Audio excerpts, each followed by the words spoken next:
તમને કહું, પર્યુષણ મહાપર્વના કર્તવ્યમાં છે ને આખો મેનેજમેન્ટ કોટા છે, આખો મેનેજમેન્ટ સિલેબસ છે. સંઘ પૂજા, પ્રભાવના, તીર્થયાત્રા, તીર્થ પ્રભાવના, સાધર્મિક ભક્તિ, સાધર્મિક વાત્સલ્ય, ચૈત્ય પરિપાટી, અમારી પ્રવર્તન, અઠમનો તપ, આ બધું શેમાં છે? મેનેજમેન્ટ સિલેબસમાં છે. પણ બે કર્તવ્ય મેનેજમેન્ટ સિલેબસમાં નથી, ડિઝાસ્ટર સિલેબસમાં છે. કયો બે કર્તવ્ય? આલોચના અને ક્ષમાપના. તમે અત્યાર સુધી કોઈ પણ પાપ કર્યા હોય, ગુરુદેવ પાસે પોતાનું હૃદય ખોલીને અને પાપની શુદ્ધિ કરવી, એ શું છે? ડિઝાસ્ટર સિલેબસ છે.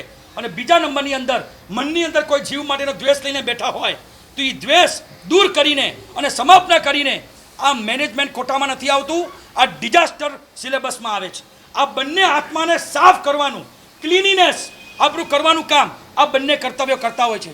બધા કર્તવ્ય છે પણ આ કર્તવ્ય ચડિયાતો છે, બધા કરવા યોગ્ય છે પણ આ તો અતિ અતિ અતિ અતિ જેટલું તમને કહું અતિ આવશ્યક કરવા યોગ્ય છે. આના વગર બધા જ કર્તવ્યો નકામા. તમે ચૈત્ય પરિપાટી કરો તો મતલબ શું? તમારા પ્રતિકોણ કરો મતલબ શું? આ રીતે મેનેજમેન્ટ સિલેબસમાં એક વખત તમે ચૂકી જાઓ ચાલે, પણ ડિઝાસ્ટર મેનેજમેન્ટમાં તો તમારે કોર્સમાં તમારે ક્યારે પણ હલવાનું નહીં. ડિઝાસ્ટર સિલેબસમાં તો અવશ્ય તમારે કરવાનું જ.